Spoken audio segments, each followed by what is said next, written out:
I bought a $2 million villa on the oceanfront, dreaming of peace and quiet after 40 years of relentless work. But as soon as my daughter-in-law Sarah found out, she called. "We're on our way to you. There will be 15 of us. Prepare beds, towels, slippers, food. We'll be staying for 3 weeks. We'll be there in 40 minutes, so hurry up, old woman." Her arrogance boiled like an ocean storm, and I smiled and made a plan that would turn everything upside down. Before we continue, please subscribe to the channel and let me know in the comments. Have you ever dealt with entitled in-laws like this? The phone's shrill ring shattered the peaceful afternoon silence like glass hitting concrete. I set down the crystal wine glass I'd been unwrapping and reached for my cell, expecting perhaps a congratulatory call from an old colleague. Through the kitchen's floor-to-ceiling windows, the Pacific stretched endlessly blue, waves rolling against the private beach below my new villa. "Hello, old woman. We're already on our way to you." Sarah's voice hit my ear like a sledgehammer. No greeting, no pleasantries, pure undiluted entitlement. "There'll be 15 of us, so prepare beds, towels, slippers, food, the whole deal. We'll stay for 3 weeks. We'll be there in 40 minutes, so hurry up." My hand tightened around the phone. 40 years of engineering work, careful savings, delayed gratification, all for this moment of peace in my dream home. Moving boxes still cluttered the marble countertops, packing papers scattered across surfaces I hadn't yet claimed as truly mine. "Sarah, wait a minute. I haven't even fully moved in yet. The house isn't ready for." "Listen, I don't care what you've got going on right now," she interrupted, her voice dripping with disdain. "My friends from college are visiting, and hotels are too expensive. You have this huge place now, so you can handle it. Just get everything ready. And make sure the beds have proper linens, not those cheap ones you used to have." The line went dead. I stared at the phone, feeling something cold and calculating settle in my chest. Sarah had always been difficult, but this crossed every line of decency. When my son Michael married her 5 years ago, I'd tried my best to welcome her into our family. But she'd made it clear from day one that she saw me as nothing more than an obstacle to overcome and a resource to exploit. The irony wasn't lost on me. For decades, I'd worked 16-hour days as a structural engineer, one of the few women in my field. I'd sacrificed vacations, social gatherings, and countless evenings to build the career that eventually led to my own engineering consultancy. Every penny I'd saved, every investment I'd made, had been with this dream in mind, a peaceful retreat where I could finally rest. But Sarah saw only an opportunity. I walked through the villa, my footsteps echoing on the Italian marble floors. 6 bedrooms, each with its own bathroom and ocean view. A gourmet kitchen that could easily accommodate a cooking show. An infinity pool that seemed to merge with the horizon. A private wine cellar stocked with vintages I'd been collecting for years. This wasn't just a house, it was the culmination of a lifetime of work. And she wanted to turn it into a free resort for her entitled friends. My phone buzzed with a text from Sarah. "By the way, make sure there's champagne. The good stuff, not the cheap bubbles. And we'll need the pool heated. Some of my friends are from back east and aren't used to the ocean breeze." That's when I smiled. Not the warm, grandmotherly smile I'd perfected over the years, but something sharper. Something with teeth. I had 40 minutes to prepare, and I intended to use every second. First, I called my neighbor, Mrs. Chun, an elegant woman in her 70s who'd become a fast friend since I'd moved in 3 weeks ago. "Eleanor, dear," she said in her crisp voice, "you sound stressed." "What's wrong?" "I need a favor, and it might sound a bit unusual." 20 minutes later, Mrs. Chun arrived with her grandson Kevin, a college student majoring in theater, and 3 of his drama club friends. They were eager to help and delighted by the unusual nature of my request. Next, I called my security system company. "Yes, I need to activate the house's lockdown protocol immediately. Full perimeter security, restricted access to all entry points except the main gate." The customer service representative sounded confused. "Ma'am, that's typically used when homeowners are away for extended periods. Are you sure you want to?" "Absolutely certain." My final call went to Morrison's Catering, a high-end service I'd used for business events. "Patricia, I need an emergency order. 15 box lunches, the most basic option you have. Peanut butter and jelly sandwiches, plain chips, and water bottles. Deliver them to the front gate of my villa in 20 minutes. "Mrs. Patterson, are you sure? We usually prepare more sophisticated fare for your events. Trust me, this is exactly what I need." As I hung up, I heard cars pulling into my circular driveway. Through the window, I watched Sarah emerge from a luxury SUV that clearly wasn't hers, probably borrowed or rented to impress her friends. She was dressed in a designer outfit that cost more than most people's monthly salary, her highlighted hair perfectly styled despite the supposedly urgent journey. Behind her, a parade of 20-somethings spilled out of 3 more vehicles, laughing and chatting loudly, already treating my property like their personal playground. I counted 16 people total, not 15 as Sarah had claimed. They were carrying coolers, beach umbrellas, and what appeared to be professional camera equipment. One of the girls was already live streaming on her phone. OMG, you guys, we're at Sarah's mother-in-law's mansion. This place is insane. We're going to have the best 3 weeks ever. Sarah strutted up to my front door and rang the bell repeatedly, as if she owned the place. When I opened it, she barely glanced at me before pushing past into the foyer. About time, old woman. My friends are tired, and we need to get settled. She turned to address her entourage. Guys, just pick any room you want. There's plenty of space and everything's free. Her friends began scattering through my home like locusts, their voices echoing off the vaulted ceilings as they claimed bedrooms and bathrooms. I watched one young man open my wine refrigerator and whistle appreciatively at the collection inside. Sarah, I said quietly, we need to talk. Not now. I need to show everyone the pool area and get the party started. Oh, and where's that champagne I texted you about? And the food better be good. Some of my friends are influencers, and they're very particular about what they eat.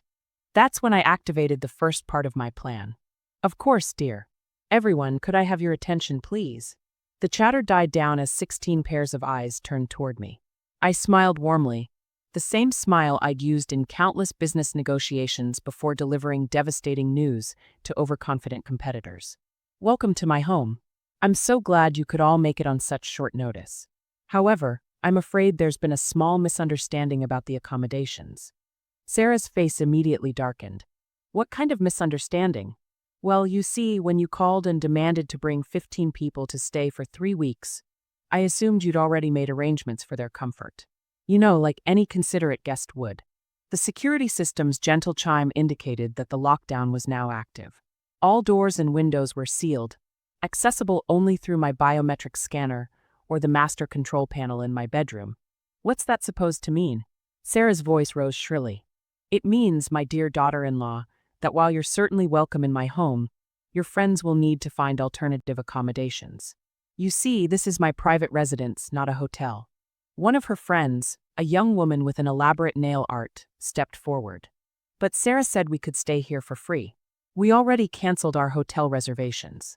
How unfortunate, I replied. Perhaps Sarah should have consulted with me before making promises about my property. Sarah's face was turning an interesting shade of red. You can't do this. We're family. Family, I repeated thoughtfully. Is that what you call showing up unannounced, making demands, and treating my home like a vacation rental? Is that how family behaves, Sarah? The catering truck arrived right on schedule. Through the window, I could see Patricia's delivery person at the gate, looking confused by the security protocols. Oh, perfect timing. Your meals have arrived. I walked to the intercom system and instructed the delivery person to leave the box lunches at the gate. Then I turned back to the increasingly agitated crowd in my foyer. Now, I've prepared a lovely meal for everyone, peanut butter and jelly sandwiches, just like summer camp. They're waiting for you at the front gate. Peanut butter and jelly? One of the young men sputtered. I'm a vegan influencer with 500K followers. I can't eat that processed garbage. Then perhaps you should have made dinner reservations instead of assuming you could raid my kitchen, I suggested pleasantly. Sarah was practically vibrating with rage. You're being completely unreasonable. We need somewhere to stay. And I'm sure you'll find lovely accommodations at one of the many hotels in town. I'd recommend calling ahead. It is peak tourist season. That's when Kevin and his drama club friends made their entrance. They'd positioned themselves around the property's perimeter and now began their performance. A carefully choreographed routine I'd hastily explained to them earlier. Mrs. Chin appeared first, walking regally through the back door with Kevin at her side. She was dressed in an elegant black dress with pearls, every inch the sophisticated socialite. Eleanor, darling, she announced in a voice that carried throughout the house. The other board members from the Oceanfront Property Owners Association are here. We need to discuss the noise complaints. Kevin stepped forward, adjusting his hastily borrowed suit. Mrs. Patterson, I'm afraid we've received several reports about unauthorized vehicles and excessive noise levels. The association takes these violations very seriously. His drama club friends appeared from various rooms, each playing a different role. A stern-looking security consultant, a young woman with a clipboard pretending to be a neighborhood compliance officer, and a tall boy with glasses acting as a legal representative. Sarah's friends began looking around nervously. The mood in the room shifted from entitled celebration to confused anxiety. "What's going on?" one of them whispered. Mrs. Chun fixed them with an icy stare. "This is a private, gated community with strict regulations about guest policies and noise levels. Unauthorized parties can result in significant fines and legal action." The legal representative cleared his throat. "I'm afraid any residents found in violation of the community charter could face penalties up to $50,000, plus immediate removal from the premises." I had to admire Kevin's acting skills. He delivered the completely fabricated information with such conviction that even I almost believed him. Sarah's face had gone from red to pale. "But we haven't done anything wrong yet. The violation begins the moment unauthorized guests exceed the property's registered capacity," the compliance officer explained, consulting her clipboard. "This residence is registered for a maximum of 4 overnight guests at any given time." "4?" Sarah shrieked. "But there are 16 of us." "Exactly the problem," Mrs. Chun said coolly. "Eleanor, I'm afraid you'll need to resolve this situation immediately, or we'll have no choice but to initiate formal proceedings." I nodded gravely. "Of course. I completely understand the association's position." Turning to Sarah and her friends, I spread my hands apologetically. "I'm so sorry, everyone, but as you can see, my hands are tied. Community regulations must be followed." The young people began talking frantically among themselves. Several were already on their phones, presumably trying to find last-minute accommodations. The vegan influencer was having what appeared to be a minor breakdown about his disrupted content schedule. Sarah grabbed my arm, her perfectly manicured nails digging into my skin. "You planned this," she hissed. "You set this whole thing up." I looked at her with wide, innocent eyes. "Sarah, dear, I have no idea what you mean. I'm simply following the rules of our community. Surely you wouldn't want me to break the law. This is ridiculous. Michael will hear about this." "I certainly hope so. I'm sure my son would be very interested to learn about your behavior today." The security consultant approached us. "Ma'am, I'll need to escort these unauthorized individuals off the property within the next 30 minutes, or we'll need to call local law enforcement." That was the breaking point. Sarah's friends began a stampede toward the door, grabbing their bags and coolers. The live streamer was frantically trying to spin the situation for her followers. "So there's been a little mix-up with accommodations, but we're about to discover some amazing local hotels." Within 15 minutes, my foyer was empty except for Sarah, who stood glaring at me with undisguised hatred. "You think you're so clever," she spat. "But you've just ruined your relationship with your only son." "Have I?" I asked calmly. "Because from where I stand, I've just demonstrated that I won't be taken advantage of by someone who shows me no respect. Michael loves me. He'll choose me over you." "Perhaps. But let me tell you something about my son that you seem to have forgotten, Sarah. He was raised to value kindness, respect, and common decency. The same values you've demonstrated you lack." I walked to the door and held it open. "Your friends are waiting for you at the gate. I believe there are some lovely peanut butter sandwiches with your names on them." Sarah stormed past me, then turned back one final time. "This isn't over." "No," I agreed. "I don't suppose it is." After she left, I thanked Mrs. Chun and Kevin's drama club profusely. They were delighted with their performance and refused my offer of payment, saying it was the most fun they'd had in months. Once everyone was gone, I poured myself a glass of my finest champagne, the very bottle Sarah had demanded I provide for her friends, and walked out to my infinity pool. The sun was setting over the Pacific, painting the sky in shades of gold and crimson.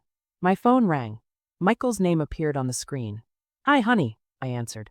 "Mom, what happened today?" "Sarah is hysterical. She's saying something about you embarrassing her in front of her friends and calling security to throw them out." I took a sip of champagne, savoring both the taste and the moment. "Well, it's quite a story. Why don't you come over for dinner tomorrow, and I'll tell you all about it. Just you, though. I think it's time we had a conversation about respect and boundaries." There was a long pause. "Mom, Did Sarah really show up at your new house with 15 people and demand you accommodate them for 3 weeks? What do you think about this mother-in-law's brilliant revenge? Have you ever dealt with entitled in-laws or family members who tried to take advantage of you? Share your own stories in the comments below. I love reading about how people stand up for themselves. And if you enjoyed this story of sweet justice, don't forget to hit that like button and subscribe for more incredible tales of people who refuse to be walked all over. Ring the notification bell so you never miss our latest stories. What would you have done in this situation? Let me know in the comments. Would you have been as clever as this savvy mother-in-law? Or would you have handled it differently? Thanks for watching, and I'll see you in the next story. 16 people, actually. And yes, she did. Another pause. Without asking first. Without asking. She called me old woman and told me to hurry up and prepare everything for them. Oh God. Mom, I'm so sorry. I had no idea she was planning anything like this. I know you didn't, sweetheart. That's why I think we need to talk. After I hung up, I settled into my favorite chair on the terrace and watched the waves roll endlessly toward shore. Tomorrow would bring its own challenges. Sarah would undoubtedly try to turn Michael against me, and I'd need to navigate that situation carefully. But tonight, I was exactly where I'd dreamed of being. In my beautiful home, surrounded by peace and quiet, with nothing but the sound of the ocean and the satisfaction of a lesson well taught. Sometimes the best way to deal with someone who thinks they can walk all over you is to show them that the ground they're standing on belongs to you. And you decide who gets to stay. My phone buzzed with a text from Mrs. Chun. Eleanor, that was absolutely brilliant. Kevin and his friends are still talking about it. Same time next week if you need us. I smiled and typed back. I'll keep that in mind. As the stars began to appear over the Pacific, I raised my glass in a toast to myself. 40 years of hard work had bought me more than just a beautiful home. It had bought me the power to defend it against anyone who tried to take advantage of my generosity. And that, I realized, was worth every penny. What do you think about this mother-in-law's brilliant revenge? Have you ever dealt with entitled in-laws or family members who tried to take advantage of you? Share your own stories in the comments below. I love reading about how people stand up for themselves. And if you enjoyed this story of sweet justice, don't forget to hit that like button and subscribe for more incredible tales of people who refuse to be walked all over. Ring the notification bell so you never miss our latest stories. What would you have done in this situation? Let me know in the comments. Would you have been as clever as this savvy mother-in-law? Or would you have handled it differently? Thanks for watching, and I'll see you in